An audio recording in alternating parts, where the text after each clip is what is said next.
अगर हनुमान चालीसा पे हम विश्वास करके हनुमान चालीसा का पाठ करें, नित्य 11 बार हनुमान चालीसा का पाठ करें, तो हमारे जीवन में बड़े से बड़ा भय, बड़े से बड़े कष्ट खत्म हो जाएगा। और संसार की कोई ऐसी वस्तु नहीं है, कोई ऐसा जगह नहीं है जहां हमारा विजय ना हो। ये हनुमान जी की महिमा है, हनुमान चालीसा की महिमा है। कलयुग में हनुमान जी महाराज जैसा कोई देवता नहीं है, और यहाँ कोई ऐसी वस्तु, अगर आप प्राकृतिक, अप्राकृतिक, सांसारिक, आध्यात्मिक जो आप चाहोगे, भगवान हनुमान जी महाराज सब देंगे। और जब इनसे चाहना करने लगोगे तो सब कुछ पाते पाते आप भगवान को भी पा जाओ। जय सिया राम। जैसे सब पर राम तपस्वी राजा, तिनके काज सकल तुम साजा। यानी भगवान राम के सभी कार्यों को व्यवस्थित कर देने वाले, सजा देने वाले हनुमान जी की महिमा जानने के लिए इस वक्त योगेश्वर श्री कृष्ण की नगरी वृंदावन में हम उपस्थित हैं। और हमारे सामने उपस्थित हैं पुरुषोत्तम दास जी महाराज, जो कि श्रीमद् भागवत कथा और श्री राम कथा के बहुत अच्छे वक्ता हैं। और इनसे आज हम जानेंगे कि हनुमान जी की महिमा के बारे में। स्वागत है आपका बाबा जी, राम राम। जी बाबा जी, जैसा कि मैंने कहा कि चाहे वो त्रेता अवतार हो चाहे द्वापर हो, हनुमान जी तो भगवान राम के भी सहायक बने और भगवान श्री कृष्ण के भी। कहा भी गया है, और देवता चित्त न धरई, हनुमत से सर्व सुख करई। तो क्या माना जाए इस कलयुग में हनुमान जी की पूजा आराधना से सब संभव है? बिल्कुल जी। इस कलयुग में प्रत्यक्ष रूप से जो है हनुमान जी महाराज विराजमान है जी। और हर प्रकार से जो है भक्तों के कष्टों को निवारते हैं, भक्तों का रक्षण करते हैं प्रत्यक्ष रूप से जी। ये साक्षात देवता हैं जो प्रत्यक्ष रूप से आज भगवत्ता दिखा रहे हैं। ये आज भगवान हैं। प्रत्यक्ष रूप से इनका हम लोग देख सकते हैं, इनकी कृपा को प्राप्त कर सकते हैं। जी। वैसे तो हम लोग योगेश्वर श्री कृष्ण की ये पावन भूमि है जहाँ हम लोग खड़े हैं, यहाँ वृंदावन है जी। भगवान कृष्ण की जय जयकार चारों तरफ है। लेकिन चूँकि हनुमान जी की महिमा भी हम जानने के लिए यहाँ पे उपस्थित हुए हैं, यहाँ पहुँचे हैं, क्या ये माना जाए कि आज के समय में, हालांकि सभी देवी देवताओं की पूजा आराधना होती है, जैसे कि फिर मेरा प्रश्न है कि क्या हनुमान जी की पूजा की जाए तो समस्त देव और देवी शक्तियों की पूजा का फल क्या हमें प्राप्त हो जाता है क्या? जैसा कि तुलसीदास जी ने लिखा है कि और देवता चित्त न धरे। जी देखिए, वासुदेवम सर्वमिति, वासुदेवः सर्वम। जी। कहने का तात्पर्य है कि शास्त्र आदेश करते हैं कि आप में भी भगवान है, हमारे में भी भगवान है। जो चीज चर अचराचर, जहाँ जो चीज दिखता है हमको, हर जगह भगवान ही भगवान है, हर जगह भगवान ही भगवान है। तो हम हनुमान जी का पूजन कर करके सभी को संतुष्ट कर सकते हैं। अच्छा। और सभी को प्राप्त कर सकते हैं। एक ही साधे सब सधे, सब साधे सब जाए। तो हनुमान जी महाराज प्रत्यक्ष देवता हैं। भगवान कहते हैं राम जी हनुमान जी के सेवक हैं, तो हनुमान जी राम जी के सेवक हैं। लेकिन तुलसीदास जी ने कहा है कि राम जी ही हनुमान बनते हैं और खुद राम बन जाते हैं, खुद सेवक बन जाते हैं, खुद स्वामी बन जाते हैं, खुद रथ हाँकने वाले बन जाते हैं, खुद योद्धा बन जाते हैं। ठीक है। तो कहने का मतलब जिधर भी जिधर नजर जा रही है बस भगवान ही भगवान है। ऐसा भाव अगर जीवन में रहे तो हम भगवान हमारे हर पल हमारे साथ है। जिसको कहा गया सिया राम में सब जग, सिया राम में सब जग जानी, करो प्रणाम जो जुग पानी। जी। यानी सर्वत्र उस ईश्वर का दर्शन, सर्वत्र, उसके सिवा कुछ है ही नहीं। हम रामानंदाचार्य जी के परंपरा से हैं, हम लोग श्री वैष्णव हैं।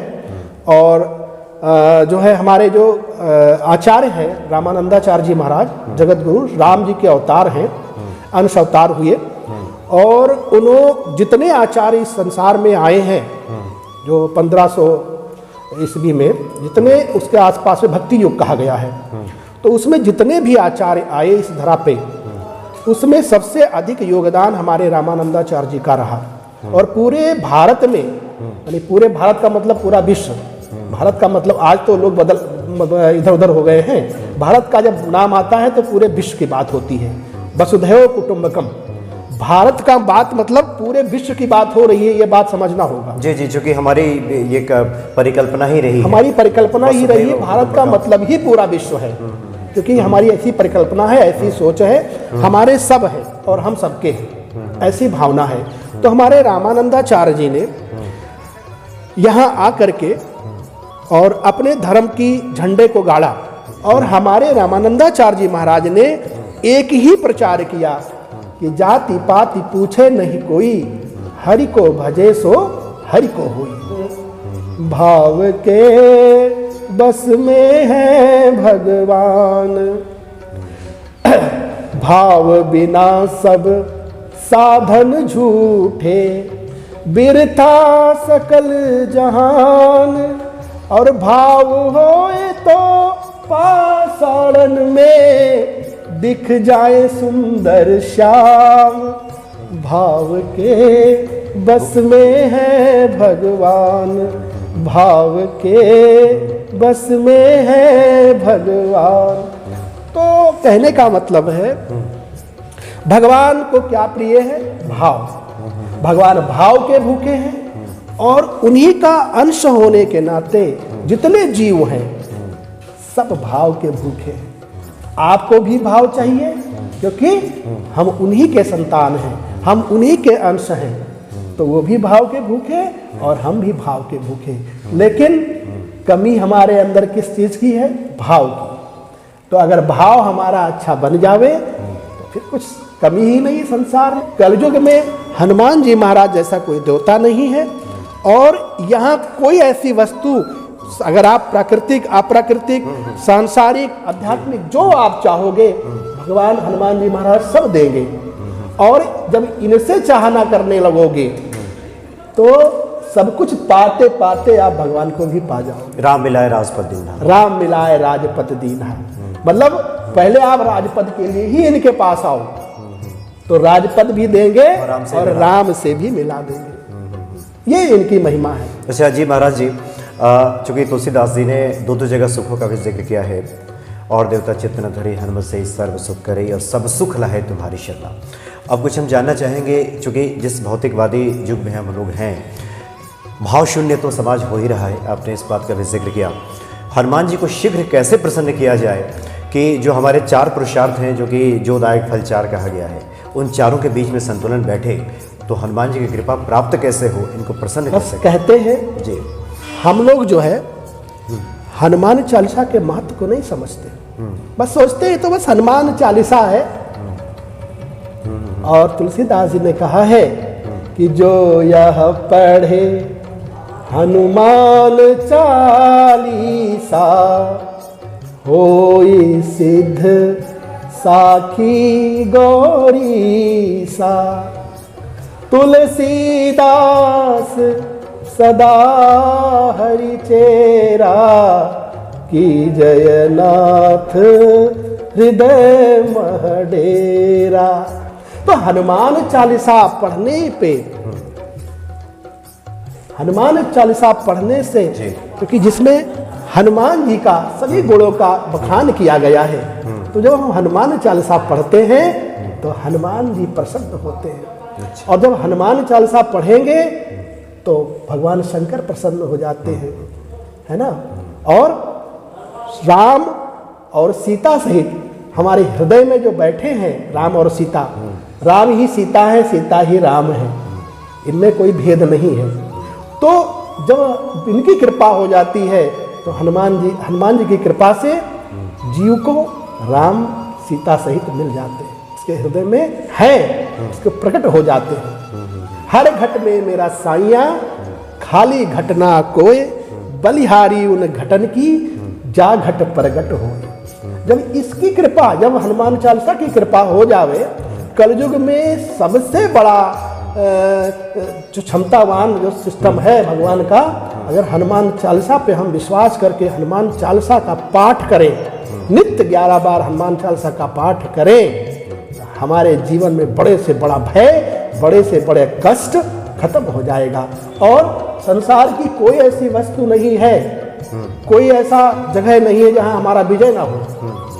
ये हनुमान जी की महिमा है, हनुमान चालीसा की महिमा है, क्योंकि इसको लिखने वाले कोई मामूली नहीं है, और स्वयं तुलसीदास जी महाराज हैं। और गवाह के तौर पे भगवान शिव और पार्वती हैं इसके। जी जी जी। क्योंकि तुलसीदास जी को मामूली मत समझो। कलि कपट जीव निस्तारण हेतु वाल्मीकि तुलसी भयो। ब्रह्मा के पुत्र प्रचेतागण, प्रचेताओं के पुत्र वाल्मीकि जी महाराज, ऐसे वाल्मीकि के अवतार कलयुग के जो कपटी जीव हैं, कुटिल जीव हैं, उनके निस्तारण हेतु, उनके कल्याण के लिए तुलसीदास जी महाराज इस संसार में आकर के हमको इतना सुंदर ग्रंथ दिया है, इतने सुंदर सुंदर भाव दिए हैं कि हम तो वैसे खाली बस पढ़ते रहे तो तर जाए, पढ़ते रहे। हम पढ़ते भी नहीं है, देखते तक नहीं है। अरे कहते हैं कि पढ़ ना पाओ तो घर में रख लो, एक अगरबत्ती लगा दो, प्रणाम कर लो, रामचरितमानस का नाम ले लो, विनय पत्रिका का नाम ले लो, हनुमान चालीसा को प्रणाम कर लो, कल्याण हो जाएगा। लेकिन कुछ भी नहीं कर पाते हैं। क्यों? बस बात आती है भाव की। वही भाव शून्यता की स्थिति है। क्योंकि कहते हैं कि भाव को भाव अनख आलस हूँ, नाम जपत मंगल दिस दस हूँ।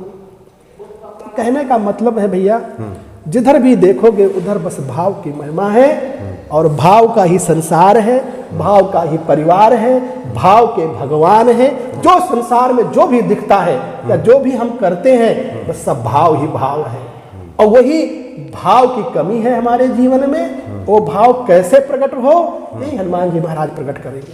जी जी जी। इनकी शरण में सब सुख लाहे तुम्हारी सरना, तुम रक्षक काहू को डरना, आपन तेज संहारो आपे, तीनों लोग हाँकते कापे।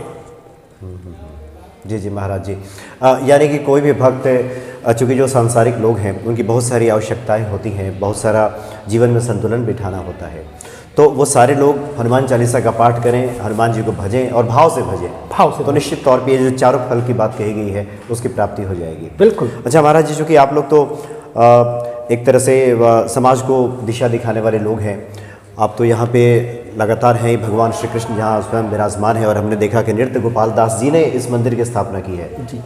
हमारे परिचय कराना चाहते हैं। जी जी जी। हमारे महाराज परम पूज्य श्री 1008 श्री श्री नृत्य गोपाल दास जी महाराज, जो बहुत ही अद्भुत संत हैं, और हमारा सौभाग्य है कि उनके चरणों की सेवा, उनके सानिध्य हमको प्राप्त है।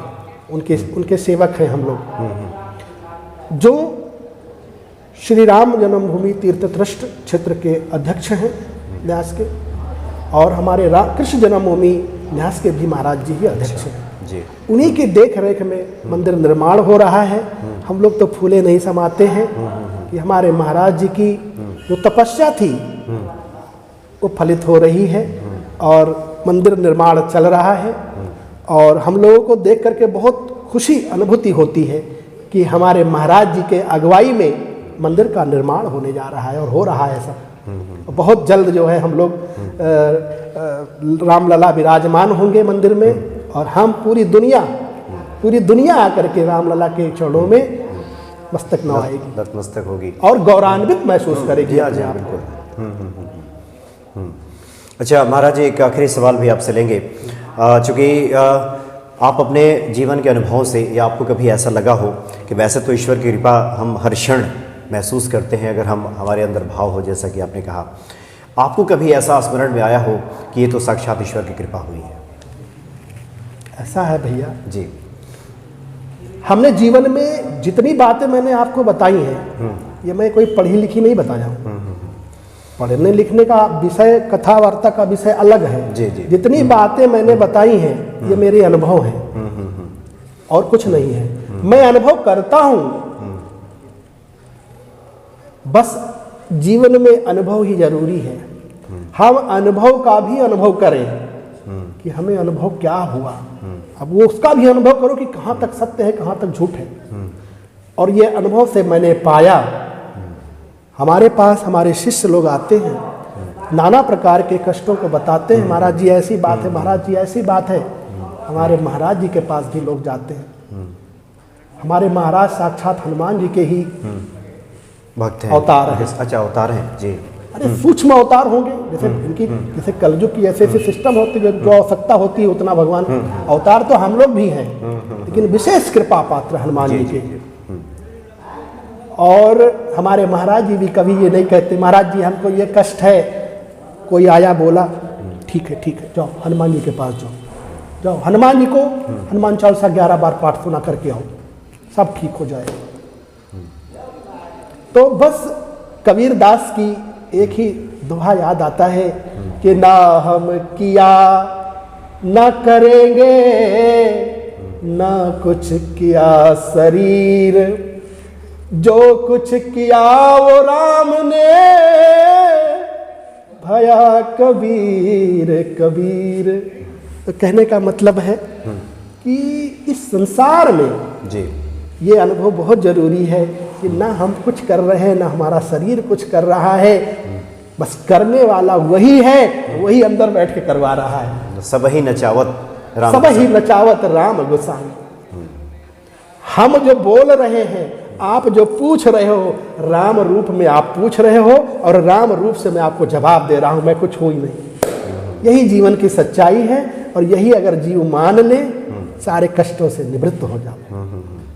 इसी का अभ्यास करना है हमको। क्यों? हम मान नहीं पाते। जो मैं हूं वो जान के भी नहीं मान पाता मैं। क्यों? कि अपने आप को कभी मैं पहचानने की कोशिश नहीं करता, अपने आप को आगे लाने की कोशिश नहीं करता हूं। इसमें गीता में कहते हैं भगवान कृष्ण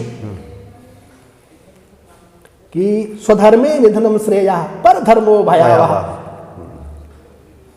आप अपने स्वार्थ में आए, भैया हम आपके जाति के हैं, भैया ऐसा है कि हम लोग को, हम आपके जाति के, हमारा सपोर्ट करो, चाहे तुम चोर हो, डकैत हो, मक्कार हो, कितने खराब व्यक्ति हो, लेकिन कहते हो मैं तुम्हारी जाति का हूं इसलिए तुम मेरा सपोर्ट करो। तो हमारे भगवान ने, हमारे अंदर आत्मा परमात्मा बैठा है दोनों। क्या अपने भयावह पर धर्मो क्या है? जो चीज हमें अनुभव हो रही है, मुझे पता है कि आप गलत हो, तो जाति के नाम पे मैं आपके पास जुड़ जाऊं? अगर आप सत्य हो तो मैं सत्य के साथ जुड़ना चाहिए, ना कि जाति बिरादरी से। हम तो अब्दुल कलाम जैसे व्यक्ति को भी अपना आइडियल मानते हैं, संत मानते हैं उनको। जाति की विशेषता नहीं है, विशेषता तो सत्य का है और धर्म भी सत्य है। धर्म न दूसर सत्य समाना, आगम निगम पुराण बखाना। तो धर्म क्या है? धर्म के लिए जो लड़ाई हो रही है ना, वो धर्म के लिए नहीं हो रही है, वो तो बस लूट खसोट के लिए हो रही है। सत्य ही धर्म है और जो सत्य की तरफ चले हम उसका हाथ पकड़ लें, उसके पीछे पीछे चल दे, क्या दिक्कत है? सत्य के पीछे चलने में कोई दिक्कत है? क्योंकि सत्य अनेक नहीं है, सत्य एक है। सत्य एक है, अनेक नहीं है। जो अनेक है वो सत्य नहीं है। हाँ, तो हमें सत्य के साथ रहना है, सत्य के साथ चलना चाहिए। हमारा कह रहे हैं बाप भी गलत बात बताए तो हम भी उसके साथ ना रहें। जात पात तो छोड़ो, हम कह रहे हैं हमारा बाप ही कोई गलत बात बता रहा हो हमको, तो हमें उसका साथ नहीं देना चाहिए, हमें सत्य का साथ देना चाहिए। जी जी। अच्छा बाबा जी, बिल्कुल सही कहा आपने। जाके प्रिय न राम वैदे ही तजिए ताहे कोटि बैरी सम यद्यपि परम स्नेही। बहुत सारे ऐसे भक्त हैं, बहुत सारे ऐसे साधक हैं जो हनुमान जी की पूजा आराधना में उतरते हैं। कुछ दिन पूजा आराधना की और उनका मनोरथ जब सिद्ध नहीं हुआ, उन्होंने कुछ सोच रखा है, तो उनकी जो साधना है वो थोड़ी विचलित होने लगती है, धैर्य छूटने लगता है, वो अकुलाने लगते हैं वो लोग। ऐसे लोगों को क्या आप संदेश देना चाहते हैं? मैं एक बात कहता चाहता हूँ जी। साधना बहुत ऊंची चीज होती है। कहते हैं एक बार अगर हम भगवान की शरण में आते हैं, एक बार भी हनुमान चालीसा का पाठ कर देते हैं, एक बार भी जय हनुमान कह देते हैं, तो भगवान उसका भी उधार नहीं रखते हैं। जो है उसका तुरंत फटाफट देते हैं, कैश करते हैं। ये नहीं कि तू बाद में ले जाना, उधार नहीं करते भगवान, क्योंकि जानते हैं कि उधार रहेंगे तो हम ऋणी रह जाएंगे। तो भगवान कभी किसी का ऋणी नहीं रहते हैं, तुरंत दे देते हैं, चल भाई लेके जा, निकल यहाँ से। लेकिन जब हमारा प्रेम, हमारा भाव भगवान के प्रति जग जाता है तो कहते हैं प्रभु हमें ये नहीं चाहिए जो आप दे रहे हो, हमें तो बस आप चाहिए, आप चाहिए। जैसे 100 का नोट है, हमें 10-20 का है चाहिए, 10-20 चक्कर में क्यों पड़े, सीधे 100 को ना मांग ले, 100 में सारा चीज है नहीं है। जी, पूरा का पूरा ऐसे ही जो भगवान को प्राप्त कर लेता है उसको सब कुछ प्राप्त कर लिया, कुछ बचा जी नहीं, बिल्कुल। तो जब हम भगवान को प्राप्त कर लेते हैं तो सारी चीजें तो हमारे पीछे पीछे दौड़ती हैं, नाचती हैं, समझने का विषय। और जहां तक रही साधना की बात, हम लोग कोई ऐसे व्यक्ति के पास, ऐसे साधक के पास जो भगवान की साधना में रत हो, लगा हो, जहां हमारा हृदय कहता हो कि हाँ इसके साथ मुझे बैठने से आनंद मिलेगा, वहां बैठो, उसकी बात सुनो। साधनाओं के भी नियम है कुछ, हर चीज के, जैसे आपका कैमरा चला रहे हो उसके सब सिस्टम प्रोसेस नहीं जानोगे आप, तो कैसे आप इसको चला पाओगे, कैसे हमसे बात करके आप इंटरव्यू ले पाओगे। जी। तो कहने का मतलब हर चीज का एक प्रोसेस होता है। तो जब हम प्रोसेस को जानना नहीं चाहते हैं और ना जानने की कोशिश करते हैं, बस सोचते हैं कि सारा हमारा इंटरव्यू हो जाए और पूरा रिकॉर्डिंग भी हो जाए, नहीं हो पाएगी। पता लगे कि उल्टा सीधा करे तो कैमरा भी खराब हो जाए, सेटिंग गड़बड़ा जाएगी, फिर भेजना पड़ेगा दुकान के पास, भैया इसको सही कर दो, बाबू सब गड़बड़ कर दी। तो ऐसे ही साधनाएं होती हैं। बस कहते ना, एक व्यक्ति घर में रहता है, मुझे मंदिर रोज आता हूँ, मुझे पता है कि किस बटन से पंखा चलेगा, किस से लाइट जलेगी, तो मैं जब पहुंचा फट से दबा दिया, हो गया। आप पहुंचोगे तो सारा दबाओगे, ये भी दबाओगे, वो भी दबाओगे, तब कहीं, क्योंकि आपको पता नहीं है। तो जिसको पता नहीं है बेचारा वो तो भटकेगा ही, और उसी भटकाव में कभी कभी हमारी दूरी बन जाती है। हमें लगता है कि भगवान के पास मैं गया, भगवान तो हमारी सुने ही नहीं। अरे भगवान के पास तुम जाते तो जरूर हो, एक आस्था मान करके, भगवान तो तेरे अंदर सब कुछ सुन रहा है, सब कुछ देख रहा है, वही भेजता भी है, चल यहीं से कल्याण होगा।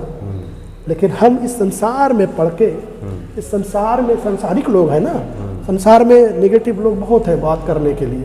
अब हम तिलक लगा, हमने कहा भैया महाराज जी आए और बोले बेटा तिलक लगाओ, चुटिया रखो, भगवान का पूजन करो, मंदिर जाओ, पाठ करो।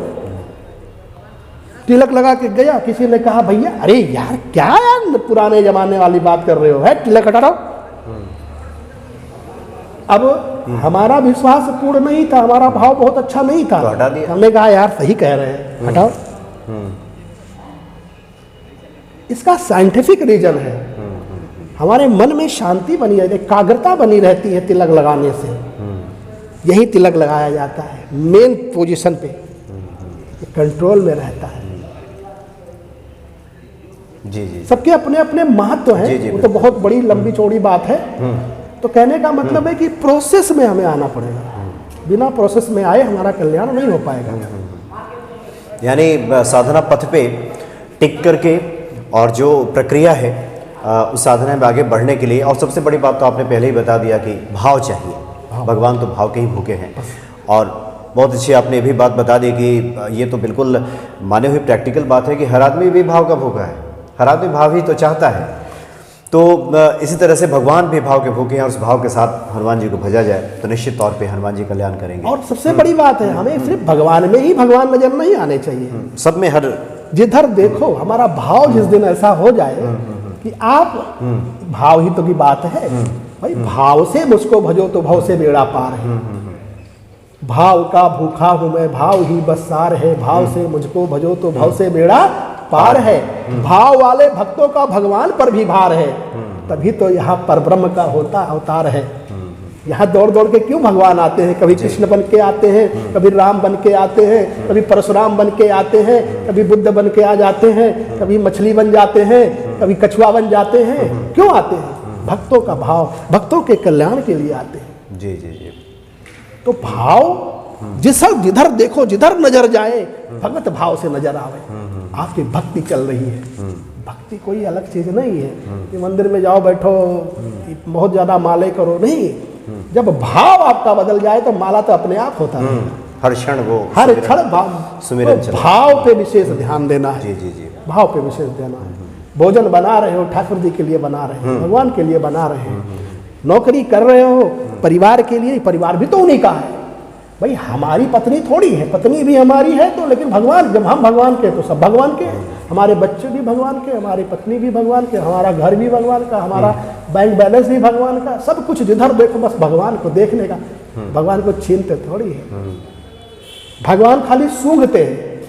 हम लोग बड़े बड़े भोग लगाते हैं हम लोग, भगवान को थाली दिखाए, भगवान ने बस सुगंध ले लिया, कहा हमारे बच्चों में बांट दो, हम ही लोग पा लेते हैं। तो भगवान को अर्पित करके यही भाव है, जो भी करो भगवान के लिए करो, उन्हीं को केंद्र बिंदु मानो, कल्याण होगा। जी जी जी जी बाबा जी, आपने काफ़ी अच्छी बातें बताई और निश्चित तौर पे हम समझते हैं कि भक्तों के हृदय में जो भी थोड़ी भ्रम की स्थिति अगर होगी तो इससे दूर हुई होगी, और इन सब बातों से भक्ति और आस्था और जो विश्वास है ये प्रगाढ़ होगा। बहुत बहुत धन्यवाद आपका बाबा जी। जय श्री राम, जय सिया राम, जय सिया राम, जय हनुमान। जय हनुमान जी।